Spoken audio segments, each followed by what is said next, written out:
Bonjour chers amis, je m'appelle Valentina Kogut, écrivain, chercheur de vérité, blogueur sur l'ésotérisme. Dans cette vidéo, je vais vous parler de l'affaire pénale qui a été ouverte contre moi et je vais donner mes commentaires à ce sujet. Je rappellerai ma position idéologique. Je suis pacifiste. Le pacifiste, c'est une personne qui est contre tout type de violence et contre la résolution des problèmes par moyens militaires. Je crois que pour atteindre son objectif, on ne peut pas tuer les gens, et je parle de cette position de temps en temps sur ma chaîne YouTube et Telegram. En raison du début de l'opération spéciale en Ukraine, j'ai commencé à exprimer cette position plus souvent. D'autres personnes en Russie ont commencé à exprimer exactement la même position. En raison de cette situation, le gouvernement russe et Vladimir Poutine ont adopté une loi contre les pacifistes, une loi qui interdit aux gens d'exprimer leurs protestations contre la violence et contre une résolution militaire des questions. Cette loi a été joliment appelée « Discrédit des forces armées de la Russie et des actions du président ». Mais en la traduisant, on peut l'appeler tout court « La loi contre les pacifistes ». La loi contre les personnes qui s'opposent à toute violence et à toute forme d'action militaire. En raison du fait que j'exprime fréquemment une telle opinion sur ces choses et sur cette loi, la police m'a déjà rendu visite en octobre 2022, après quoi un procès a eu lieu. À l'issue de ce procès, on m'a condamné à payer 2 amendes pour un total de 60 000 roubles. À partir de ce moment, j'ai essayé de ne pas violer cette nouvelle loi contre les pacifistes et j'ai essayé de m'exprimer en quelque sorte plus rationnellement. Cependant, en mai 2024, la police est de nouveau venue me voir, accompagnée du FSB et des forces spéciales. Et cette fois-ci, il s'est avéré qu'une affaire pénale est lancée contre moi, à l'issue de laquelle je suis sûre d'être emprisonnée. La police a également saisi tout mon équipement, mon téléphone, mon ordinateur portable, ma caméra, mes disques durs et les clés USB. Ils ont saisi tout cela pour découvrir avec qui une pacifiste, c'est-à-dire une personne ayant des intentions absolument pacifiques, conduit son activité pacifiste. Lors de la conversation avec l'enquêteur, il m'a clairement dit que je ne devais pas divulguer cette situation, que je ne devais pas parler publiquement du fait qu'une affaire pénale avait été ouverte contre moi. Il m'est strictement interdit d'en discuter ou de faire des commentaires sur cette question.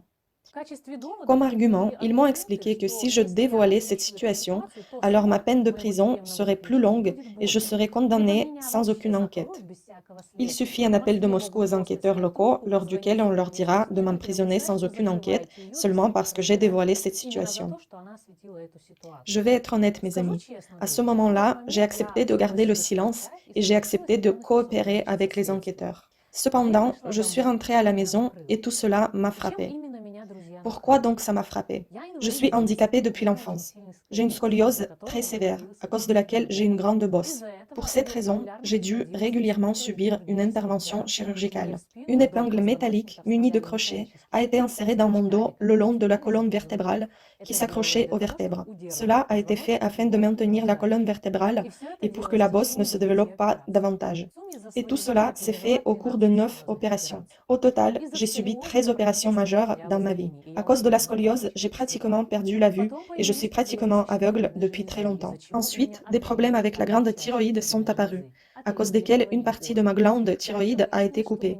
La moitié de l'organe a été enlevée. Puis, il s'est avéré que je suis frappée d'un cancer. À cause de ma scoliose, de ma cécité et de mon cancer, je n'ai pas de mari, je n'ai pas d'enfant, je n'ai aucun bien. En même temps, avec toutes ces souffrances, avec toutes ces épreuves, défauts et infériorités, j'ai essayé de ne pas maigrir. J'ai essayé d'être une bonne personne, gentille et correcte. Je ne bois pas, je ne fume pas, je ne dis pas de gros mots. J'ai essayé d'être une bonne personne, gentille et serviable pour ma famille et pour les gens en général. Je n'ai pas maudit la vie, je n'ai pas maudit les gens. Et en réalité, une personne comme moi a le statut d'une sainte, car une personne qui est absolument correcte, qui a connu beaucoup de chagrin et de souffrance, mais en même temps qui n'est pas devenue mauvaise, pourrie, n'a pas maudit les autres, a le statut d'une personne vertueuse et sainte. Et quel est le résultat de tous mes efforts et souffrances, mes amis? En conséquence, il s'est avéré que je suis une ordure, qui a humilié le saint gouvernement de la Russie et le président Vladimir Poutine avec mes actes justes et vertueux et intentions pacifiques. Et c'est exactement pour cela qu'ils vont me mettre en prison finalement. Pas pour les crimes ou le comportement incorrect, mais pour ma vertu, mon mode de vie juste et pour mon opinion que tout le monde devrait être en vie, en bonne santé et heureux. Et ici, mes amis, je me suis posé la question, combien encore devrais-je endurer dans la vie? Douleur constante, cécité, manque d'organes, cancer, absence d'époux, absence d'enfants, critique pour ma vertu, malédiction pour avoir sauvé certaines personnes, prison pour une idéologie complètement pacifique. Combien dois-je endurer de plus dans ma vie? Je suis déjà puni dès mon enfance et je subis des punitions bien étranges depuis 40 ans. Cependant, les gens croient que ce n'est pas suffisant et que je dois encore payer pour quelque chose. Mais en ces 40 ans, j'ai déjà sacrifié ma beauté extérieure, car mon corps n'est vraiment pas beau à cause de ma bosse. J'ai payé avec mon sang, j'ai payé avec ma vue. Je n'ai pas de biens, d'époux, d'enfants, et je risque encore de sacrifier ma liberté.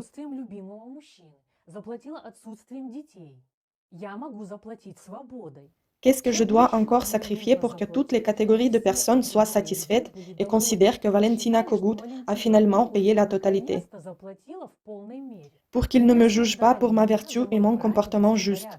Que dois-je encore payer? Qu'est-ce que je dois encore accepter et sur quoi fermer les yeux?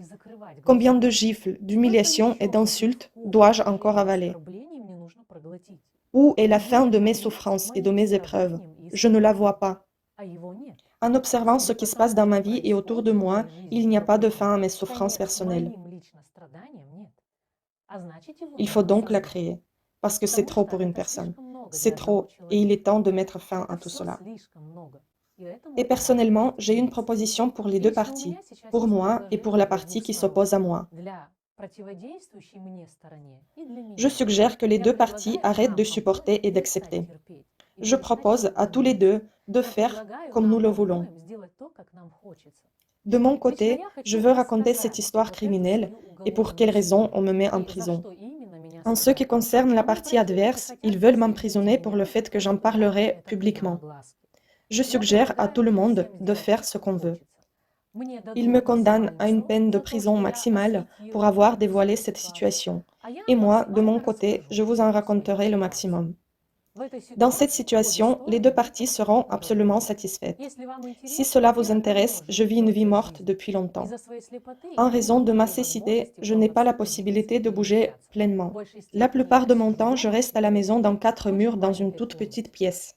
Et cela ne fait aucune différence pour moi où rester enfermé, à la maison dans une petite pièce ou en prison dans une aussi petite pièce.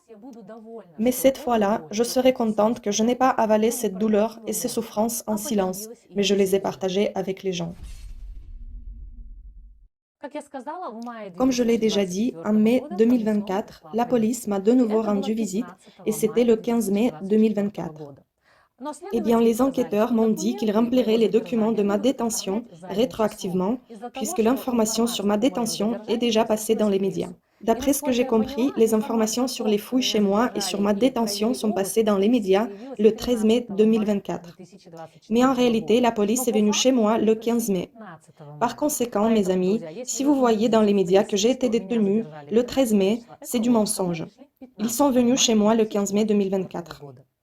Comme je l'ai déjà dit, ils ont saisi tout mon équipement informatique et m'ont amené au poste de police. Là, ils m'ont proposé un avocat qui était un avocat de leur choix. Puisque j'ai les capacités de voir le monde des anges, le monde invisible, et de demander les choses qui m'intéressent, j'ai demandé à mon ange, pourquoi m'ont-ils proposé cet avocat? Mon ange, qui s'appelle Semargl, m'a répondu, c'est un professionnel pour justifier les criminels, c'est pourquoi il t'a été proposé. Selon la loi, j'ai le droit à un avocat gratuit et il m'a été proposé. Mais cet avocat proposé m'a dit que si je voulais qu'il s'occupe mieux de mon affaire, qu'il fasse un travail de qualité, il faudrait que je lui paye une certaine somme d'argent. Et cette somme est 70 000 roubles. Nous avons signé un accord et j'ai payé ces 70 000 roubles. Mais j'ai eu certains soupçons car je n'ai pas aimé certaines tournures de ces phrases. Et puisque je suis une chercheuse de vérité et j'étudie les criminels, j'y ai fait tout de suite attention et posé la question à mon ange. Quelle est la tâche de cet avocat envers moi? A-t-il une tâche cachée contre moi? Mon ange Semargle m'a répondu. Sa tâche est de te saigner à blanc. Et mon ange avait raison. En une journée, j'ai dû donner 109 000 roubles, ce qui est environ 1100 dollars. 70 000 par accord afin que l'avocat s'applique mieux dans le travail de ma protection et 39 000 afin de procurer les documents nécessaires, ce qui me donnera un avantage devant le tribunal. C'est une façon efficace pour établir une protection pour moi. Ces documents, ces certificats vont montrer mon importance sociale pour la société. Et ce sont des orphelinats et des maisons de la culture qui procurent ces attestations. J'achète soi-disant des vêtements, des jouets, de l'électroménager pour le besoin des orphelinats et pour cela, l'orphelinat me procure un certificat que je suis une citoyenne positive, je ne suis pas indifférente au sort des enfants orphelins. Ainsi, l'avocat fournit un tel certificat au juge en lui disant « Regardez à quel point elle est citoyenne positive. Elle se soucie des autres et elle s'excuse également par cette action auprès de l'État pour son erreur, pour son crime. » Donc, pour mes 39 000 roubles, 2 orphelinats et une maison de culture et de sport doivent me fournir 3 attestations pareilles. Lorsque l'avocat m'a parlé de cette création de mon image si positive et bienfaisante, je me suis immédiatement souvenu des différents personnages publics qui violent parfois la loi et provoquent l'indignation des citoyens. Et quand la population s'indigne, il s'avère soudainement que ces personnages aident certains fonds et communautés, y compris les orphelinats.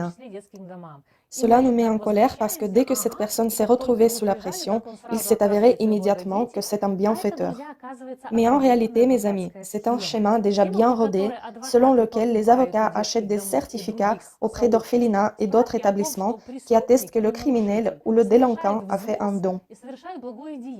Les documents sont émis par ces établissements pour les présenter au tribunal. Et grâce à ces documents, le tribunal dispose d'un argument pour pardonner le criminel ou le délinquant. Puisque le schéma est déjà assez vieux, bien rodé, tout le monde en est au courant. Avocats, enquêteurs, procureurs et juges. Car ce n'est pas difficile de comprendre ce qui se passe si on voit régulièrement aux tribunaux les mêmes certificats de donation aux orphelinats ou aux maisons de la culture et du sport. Ayant appris cette méthode de résolution de problèmes, je me suis posé la question logique. Est-ce que tout l'argent arrive jusqu'aux orphelinats? D'après ce que j'ai compris, j'ai payé le montant minimal, 39 000 roubles pour 3 certificats, soit 13 000 pour chaque certificat. En règle générale, les gens payent plus pour que l'argument devant le tribunal a plus de poids.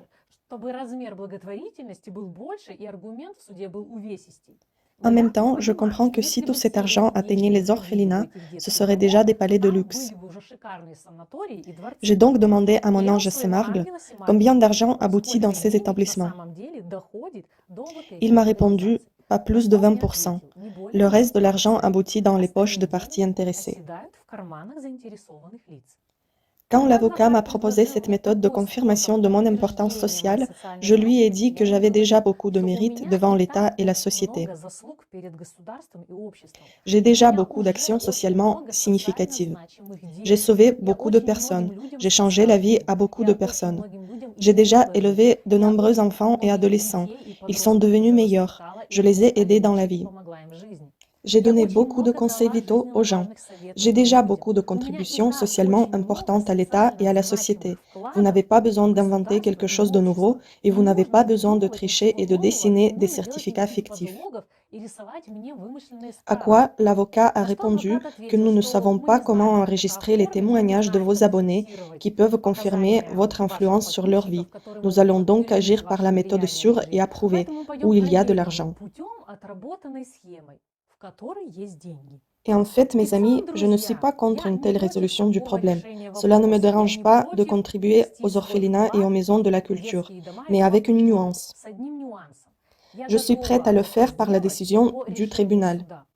Si le juge décide que j'ai vraiment infligé des dommages irréparables à l'État et s'il décide que je dois payer une amende en tant que punition en faisant une donation aux orphelinats et dans les maisons de la culture, ce serait vraiment une action jolie, digne et bienveillante.